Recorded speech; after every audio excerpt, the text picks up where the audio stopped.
So, hello, I am Vinod Singh and welcome to the official YouTube channel of Current Exam. Okay, तो इस class में हम लोग भारतीय संविधान के कुछ महत्वपूर्ण संविधान संशोधनों के बारे में पढ़ेंगे। कुछ इम्पोर्टेंट कॉन्स्टिट्यूशनल अमेंडमेंट हैं उनके बारे में डिस्कस करेंगे जो आपके सभी एग्जाम्स के लिए महत्वपूर्ण है। हर एग्ज़ाम में कोई ना कोई क्वेश्चन संविधान संशोधन से ज़रूरी आता है। ठीक है, तो चलो शुरू करते हैं अपनी क्लास। ठीक है, तो पहला संविधान संशोधन क्या है, तो पहले के बारे में करते हैं। पहला संविधान संशोधन कब हुआ था? 1951। ठीक है, तो 1951 में हुआ था और इसमें क्या हुआ था? राज्य को सामाजिक और आर्थिक रूप से पिछड़े वर्गों के विकास के लिए विशेष प्रावधान करने का अधिकार प्रदान किया गया है। ठीक है, बट जो सबसे ज़्यादा इम्पोर्टेंट था ना, ये वाला पॉइंट था। दूसरा पॉइंट याद रखना, जमींदारी विरोधी कानूनों को न्यायिक समीक्षा से बचाने के लिए संविधान में 9वीं अनुसूची जोड़ी गई। ठीक है, तो जो पहला संविधान संशोधन था इससे 9th शेड्यूल ऐड की गई। ठीक है, 9th अनुसूची ऐड हुई। पहले कितनी, पहले जो मूल संविधान था उसमें हमारी 8 अनुसूचियाँ ही थी। ठीक है, बट ये जो पहला संविधान संशोधन हुआ ना, इसने 9वीं अनुसूची जोड़ दी। प्रथम संविधान संशोधन, और ये वाला पॉइंट इम्पोर्टेंट है, इसको ही आपको याद रखना है। ठीक है, प्रथम संविधान संशोधन यह प्रावधान करता है कि राज्य व्यापार और किसी भी व्यवसाय का राष्ट्रीयकरण व्यापार या व्यवसाय के अधिकार के खिलाफ नहीं माना जाएगा। तो पहला संविधान संशोधन में क्या याद रखना है आपको? जमींदारी विरोधी कानूनों को 9वीं अनुसूची में जोड़ा गया। इतना ही आपके लिए जरूरी है। ठीक है, एग्जाम की दृष्टि से। चलो नेक्स्ट करते हैं। 7वां संविधान संशोधन ये कब हुआ था? 1956 में हुआ था। इनकी डेट भी, ईयर भी याद रखना है। ठीक है आपको। तो 7वां संविधान संशोधन किससे रिलेटेड है? राज्य पुनर्गठन अधिनियम। तो ये इम्पोर्टेंट है, राज्य पुनर्गठन अधिनियम। ठीक है, के माध्यम से 14 राज्यों और 6 केंद्र शासित प्रदेशों का गठन किया गया। संविधान की दूसरी और 7वीं अनुसूची में संशोधन हुआ। थोड़े बहुत जो संशोधन थे उनको भी किया गया। ठीक है, अच्छा, दूसरी अनुसूची में किसके बारे में बात की गई है? वेतन और भत्तों के बारे में बात की गई है ना, वेतन भत्तों के बारे में। और 7वीं अनुसूची में क्या है? 7वीं शक्तियों का पृथक्करण, केंद्र, राज्य और समवर्ती सूची जो है। ठीक है, तो उनके बारे में संशोधन हुआ। चलो, 2 या 2 से अधिक राज्यों के लिए एक उच्च न्यायालय का प्रावधान किया गया। सबसे इम्पोर्टेंट पॉइंट है ये। ठीक है, इसको आप लोग मेंशन कर लीजिए, सबसे इम्पोर्टेंट पॉइंट है। 2 या 2 से अधिक राज्यों के लिए एक उच्च न्यायालय। मतलब अभी तक क्या होता था, एक उच्च न्यायालय एक ही राज्य में होता था, बट इस संविधान संशोधन के बाद उस उच्च न्यायालय का प्रयोग 2 या 2 से अधिक राज्यों के लिए भी किया जा सकता है। ठीक है, तो इस पॉइंट को आप लोग याद रखना, यही एग्जाम में पूछा जाता है। इसी संविधान संशोधन के माध्यम से सर्वप्रथम केंद्र शासित प्रदेशों का उल्लेख किया गया। ठीक है, तो ये भी आपको याद रखना है। चलो नेक्स्ट करते हैं। 10वां संविधान संशोधन 1961 में हुआ था। ठीक है, इसमें क्या हुआ था? इस संविधान संशोधन के माध्यम से पुर्तगाल से केंद्र शासित प्रदेश के रूप में दादरा और नगर हवेली का अधिग्रहण किया गया। देखो, पुर्तगाल के पास क्या था? गोवा वगैरह ये सब पुर्तगालियों ने कब्जे में ले रखा था। बट 10वां संविधान संशोधन 1961 में जो हुआ ना, उसमें दादरा और नगर हवेली को अलग कर लिया गया। ठीक है, इसके माध्यम से अनुच्छेद 240 में संशोधन किया गया। तो ये देखो, जो छोटा सा ये दिख रहे हैं ना, ये Daman and Diu and Dadra and Nagar Haveli. अच्छा, ये बताओ तुम लोग, ये दोनों एक यूटी कब बन गए? इसकी डेट आप लोग बताओगे। ठीक है, Dadra and Nagar Haveli and Daman Diu एक, मैं ईयर बता देता हूँ, नहीं ईयर भी तुम लोग बताओ। ठीक है, ये आपके लिए होमवर्क है। कमेंट करके बताओ जल्दी से, जो सही बताएगा सबसे पहले उसके लिए कुछ खास मिलेगा। ठीक है, चलो नेक्स्ट करते हैं। 24वां संविधान संशोधन 1971। इसमें क्या हुआ? इस संशोधन के माध्यम से यह स्पष्ट हो गया कि संसद अनुच्छेद 368 का उपयोग करके अनुच्छेद 13 सहित संविधान के किसी भी हिस्से में संशोधन कर सकती है, अर्थात मौलिक अधिकारों में। ठीक है, मौलिक अधिकारों में संशोधन करने की शक्ति प्रदान की गई। इन संवैधानिक संशोधनों पर राष्ट्रपति की सहमति देना अनिवार्य कर दिया गया। ठीक है, मतलब संविधान संशोधन जो भी होंगे उन पर राष्ट्रपति की सहमति अनिवार्य हो गई।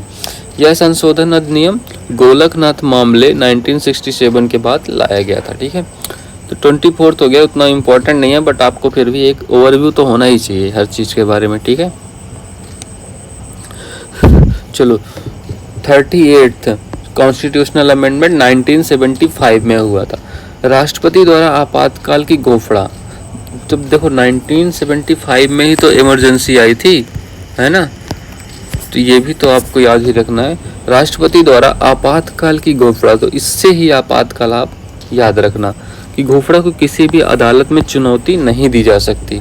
ठीक है, राज्यों, केंद्र शासित प्रदेशों के उपराज्यपाल, राज्यपालों और प्रशासकों द्वारा अध्यादेशों की घोषणा को कानून की अदालत में चुनौती नहीं दी सकती। मतलब अध्यादेशों के लिए कानून आया और आपातकाल को किसी भी अदालत में चुनौती नहीं दी जा सकती।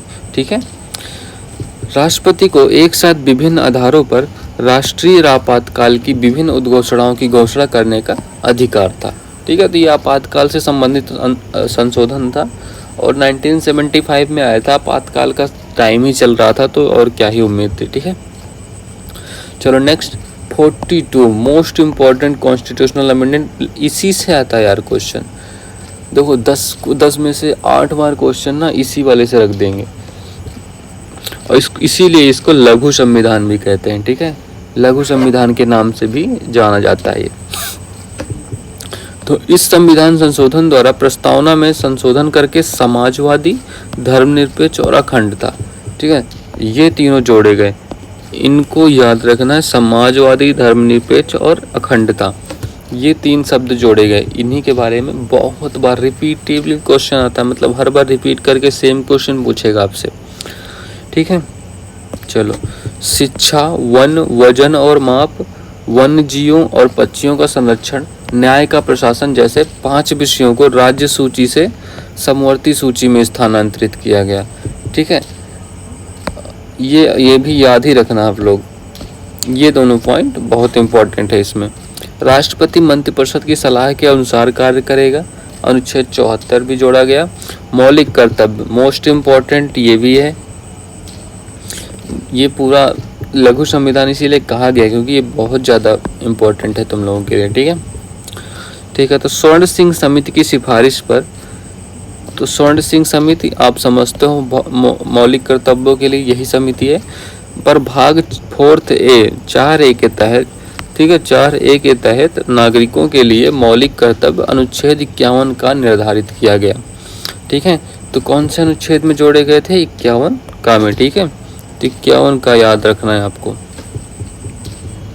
आपातकाल, राष्ट्रपति को देश के किसी भी हिस्से में आपातकाल की घोषणा करने का अधिकार था। भाग 4 का को जोड़कर यह अन्य मामलों के लिए प्रशासनिक न्यायाधिकरण और न्यायाधिकरणों के लिए प्रावधान करेगा। ठीक है, सॉरी 4 का नहीं, 9th, ये 14 का है। 14 का में क्या है बताओ? 14A 14A में ट्राइब्यूनल्स है ना, तो ट्राइब्यूनल्स के बारे में बात की गई, अधिकरणों के बारे में। ठीक है, तो ये बातें भी आपको याद रखनी है। तो आप इतना सब याद रखना, ये शिक्षा, वन, वजन, इसको समवर्ती सूची में ट्रांसफर किया गया। समाजवादी, धर्मनिरपेक्ष और अखंडता शब्द जोड़े गए प्रस्तावना में, और मौलिक कर्तव्य जोड़े गए आर्टिकल 51A में। ठीक है, और पार्ट कौन सा है? Part 4A। चलो नेक्स्ट करते हैं 44th कॉन्स्टिट्यूशनल अमेंडमेंट 1978। ठीक है, चलो आपातकाल की स्थिति में आंतरिक अशांति, ये वाला पॉइंट आप याद रखना, ये इम्पोर्टेंट पॉइंट है। ठीक है, इसको आपको याद रखना है।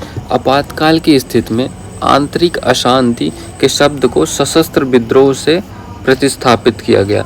मतलब जो पहले आपातकाल के लिए रीजन आंतरिक अशांति था, उसको सशस्त्र विद्रोह कर दिया गया। ठीक है, नेक्स्ट, राष्ट्रीय आपातकाल की अवधि एक बार में 6 माह से अधिक नहीं बढ़ाई जा सकती, और मंत्रिपरिषद को लिखित सिफारिश पर ही राष्ट्रपति द्वारा आपातकाल लगाया जाना चाहिए।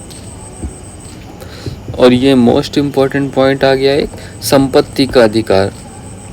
संपत्ति के अधिकार को मौलिक अधिकारों से अनुच्छेद की सूची से हटाकर विधिक अधिकार बना गया। मतलब पहले देखो, पहले संपत्ति का जो अधिकार था 1978 से पहले मौलिक अधिकार था, ठीक है, बट उसको मौलिक अधिकारों की सूची से हटा दिया गया और उसको विधिक अधिकारों की श्रेणी में शामिल करते हुए अनुच्छेद 300 का में जोड़ दिया गया, ठीक है। तो ये बात आपको इम्पोर्टेंट है और याद ही रखनी है इसको। राष्ट्रपति, राज्यपाल और लोकसभा अध्यक्ष के चुनाव की न्यायिक समीक्षा का प्रावधान किया गया। राष्ट्रीय आपातकाल के दौरान मौलिक अधिकारों के अनुच्छेद 20 अपराधों के लिए दोष सिद्ध, अपराधों लिखा है, देखा कैसे प्रिंट कर रहे हैं लोग, अपराधों के लिए दोष सिद्ध के संबंध में संरक्षण, और अनुच्छेद 21 प्राण और दैहिक स्वतंत्रता का संरक्षण को निलंबित नहीं किया जा सकता। मतलब और क्या हुआ, जो आर्टिकल 20 जो अपराधों के लिए दोष सिद्ध के लिए संबंध में संरक्षण है, मतलब इसमें 3 पार्ट और हैं, उनके बारे में भी आप लोग रिवाइज करो और उनको याद करके कमेंट कर दो या तो रिवाइज कर लेना उनको, ठीक है। और आर्टिकल 21 प्राण और दैहिक स्वतंत्रता को छोड़कर बाकी सबको निलंबित कर दिया जा सकता है, बट इनको नहीं किया जा सकता, ठीक है। चलो नेक्स्ट करते हैं। 52वां संविधान संशोधन 1985, ये भी इम्पोर्टेंट है, ठीक है। दल बदल कानून, एंटी डिफेक्शन लॉ जो आया था, ठीक है तो एंटी डिफेक्शन लॉ के नाम से भी जाना जाता है ये, तो ये आपने सुना होगा एंटी डिफेक्शन लॉ, ठीक है।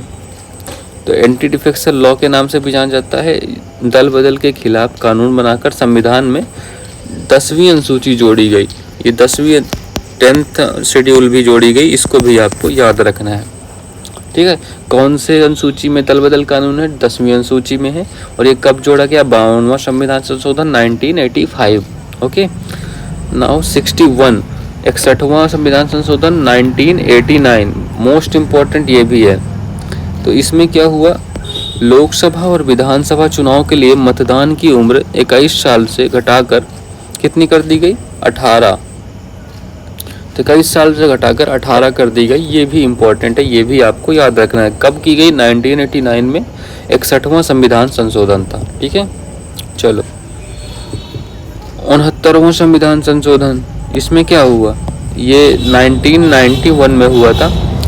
70 सदस्यीय विधानसभा और दिल्ली के लिए 7 सदस्यीय मंत्रिपरिषद के प्रावधान के साथ दिल्ली को राष्ट्रीय राजधानी क्षेत्र दिल्ली बनाया गया, ठीक है।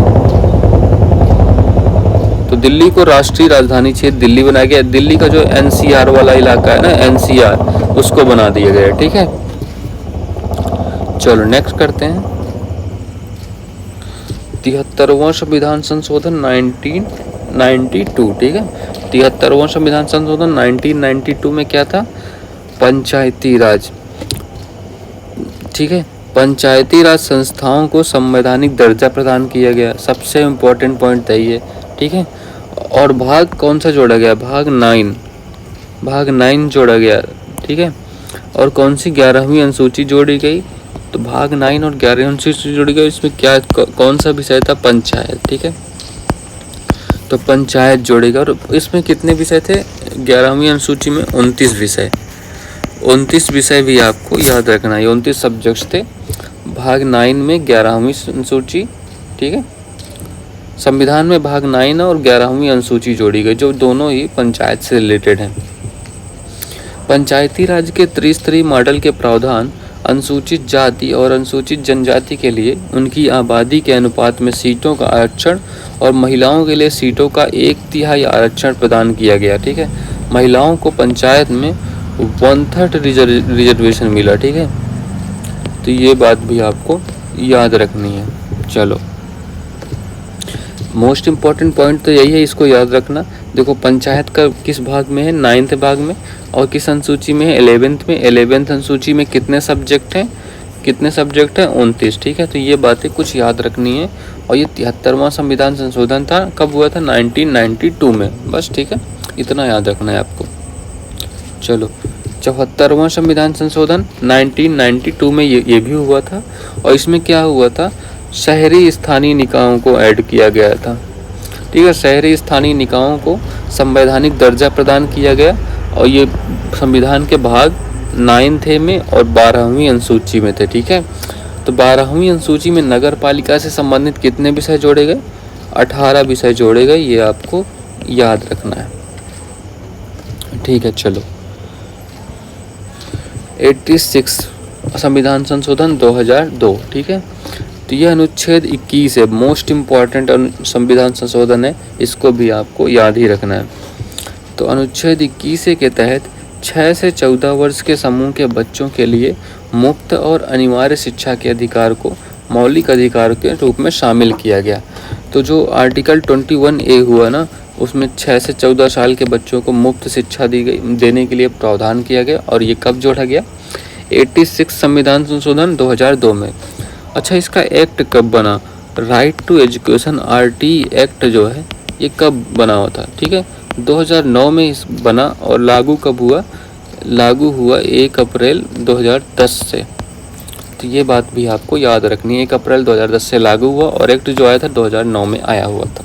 ठीक है, चलो 91 संविधान संशोधन 2003 में हुआ था। इसमें क्या हुआ था? केंद्र और राज्यों में मंत्रिपरिषद को सीमित किया गया, प्रावधान किया गया। ये वाला पॉइंट आप ध्यान से पढ़ना, ठीक है, यही इसका मेन पॉइंट है।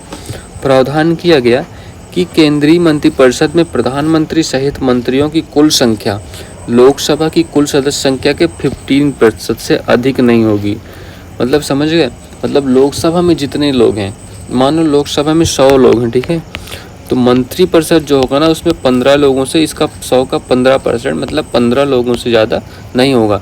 उसमें भी 1 PM हो गया प्लस 14 मिनिस्टर्स हो गए। ठीक है, तो ये बात कही गई। और किसी राज्य में 15% से अधिक नहीं हो सकती। और किसी राज्य में मंत्रियों की कुल संख्या मुख्यमंत्री सहित उस राज्य की विधानसभा की कुल सदस्य संख्या से 15% से अधिक नहीं। मतलब ये लोकसभा प्लस विधानसभा दोनों में सेम कानून लागू हो गया। ठीक है, मतलब इनकी टोटल जो सदस्य संख्या होगी ना उसकी 15% से ज़्यादा नहीं होगी। यद्यपि इस शर्त के साथ यह भी प्रावधान किया गया कि किसी राज्य में मुख्यमंत्री सहित मंत्रियों की न्यूनतम संख्या 12 से कम भी नहीं होनी चाहिए। मतलब मिनिमम 12, या तो 12 हो जाओ या तो 15% से कम हो जाओ। ठीक है, 12 है और 15% मैक्सिमम। ठीक है, तो ये इतना क्राइटेरिया रखा गया। चलो नेक्स्ट करते हैं। 93 संविधान संशोधन 2005 में हुआ। संविधान के अनुच्छेद 15 के तहत निजी गैर सहायता प्राप्त शिक्षण संस्थानों में सामाजिक और शैक्षणिक रूप से पिछड़े वर्गों के लिए आरक्षण। मतलब इसमें क्या हुआ, जो निजी या गैर सहायता प्राप्त शिक्षण संस्थान है उसमें भी SC, ST और OBC के लिए आरक्षण प्रदान किया गया। ठीक है, अल्पसंख्यकों इसमें अल्पसंख्यकों के शिक्षण संस्थान शामिल नहीं थे। ठीक है, तो उनके बारे में बात नहीं की गई। बट ये जो बाकी निजी और गैर सहायता प्राप्त शिक्षण संस्थान थे उनमें SC, ST, OBC के लिए आरक्षण प्रदान किया गया। ठीक है, तो ये कब हुआ? 93 संविधान संशोधन 2005। चलो नेक्स्ट करते हैं। 97 संविधान संशोधन 2012। सहकारी समितियों का प्रावधान करने के लिए संविधान में भाग 9th B। ठीक है, 9th B, हाँ ठीक है। तो देखो 9th में पंचायत हो गया, तो 9th पंचायत हो गया। 9th A में, 9th कैसे लिख रहा हूँ, 9th A में क्या हो गया? नगर पालिका हो गया। ठीक है, नगर पालिका। और 9th B में क्या हो गया? सहकारी समितियाँ। ठीक है, तो ये तीनों याद रखना है। सहकारी समितियाँ हो गया। ये कब जुड़ा? 2012 का संविधान संशोधन और 97वां था। ठीक है, भाग 4 के तहत सहकारी समितियों के निर्माण को प्रोत्साहित किया गया। सहकारी समितियों के निर्माण को अनुच्छेद 19 के तहत मौलिक अधिकार बनाया गया।